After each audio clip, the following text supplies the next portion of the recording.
বাংলাদেশ জাতীয় দলের অলরাউন্ডার সাকিব আল হাসানকে নিয়ে একের পর এক অভিযোগ। অনেক দিন ধরেই ভক্ত সমর্থকদের সমালোচনার মুখে এই তারকা অলরাউন্ডার। সেই কোটা আন্দোলন থেকে শুরু করে তাকে নিয়ে মন্তব্য, এরপর একে একে আরও অনেক অভিযোগই করেছে তাকে নিয়ে প্রতিনিয়তই। বর্তমানে বাংলাদেশ জাতীয় দলের সঙ্গে পাকিস্তানে অবস্থান করছেন সাকিব। পাকিস্তানের বিরুদ্ধে 2 ম্যাচের টেস্ট সিরিজ খেলতে গিয়েছে বাংলাদেশ। ইতিমধ্যে প্রথম টেস্টে বাংলাদেশ ঐতিহাসিকভাবে জয় পেয়েছে পাকিস্তানের বিরুদ্ধে। তবে দ্বিতীয় ম্যাচ খেলার আগেই জরুরি ভিত্তিতে সাকিব আল হাসানকে দেশে ডাক পাঠালেন ক্রীড়া উপদেষ্টা আসিফ মাহমুদ। গুঞ্জন শোনা যাচ্ছে তার বিরুদ্ধে একাধিক অভিযোগ থাকায় তাকে দেশে ডাকা হচ্ছে। তাহলে কি পরের ম্যাচে খেলবে না সাকিব, নাকি আর কখনোই জাতীয় দলে দেখা যাবে না সাকিবকে? সাকিব আল হাসান নামটা শুনলেই একটা সময় বাংলাদেশের সকল ক্রিকেট ভক্তরা উচ্ছ্বাসিত হতো। পারফরমেন্স খারাপ বা ভালো যেমনটাই হোক না কেন, দিন শেষে ঠিকই তাকে সকলেই সমর্থন করত। তবে চোখের পলকেই সাকিব সকলের হিরো থেকে হয়ে গেলেন ভিলেন।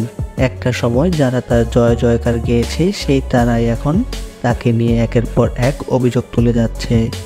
কখনো সমর্থকদের সাথে মারামারি, কখনো ভক্তদের সাথে দুর্ব্যবহার, কখনো ম্যাচের মধ্যেই মেজাজ দেখাচ্ছে, আবার কখনো আম্পায়ারের সাথে খারাপ ব্যবহার করছে।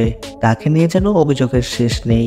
তবে সাম্প্রতিক সময়ে তাকে নিয়ে যেই অভিযোগ, সেটি রীতিমতো সকল অভিযোগের থেকেই আলাদা। এই বিশ্বসেরা অলরাউন্ডার ক্রিকেটের মধ্যে থেকেই এসেছিলেন রাজনীতির মাঠে। আওয়ামী লীগের হয়ে নির্বাচন করে মনোনীত হয়েছিলেন সংসদ সদস্য হিসেবে।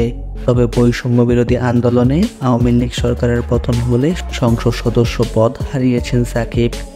সেই সাথে তার বিরুদ্ধে অভিযোগ এসেছে আওয়ামী লীগের সাথে মিলে দুর্নীতি করার।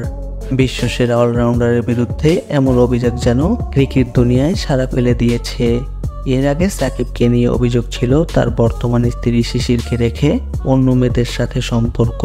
তবে কোনো বিষয় নিয়েই এখন পর্যন্ত মুখ খোলেননি সাকিব।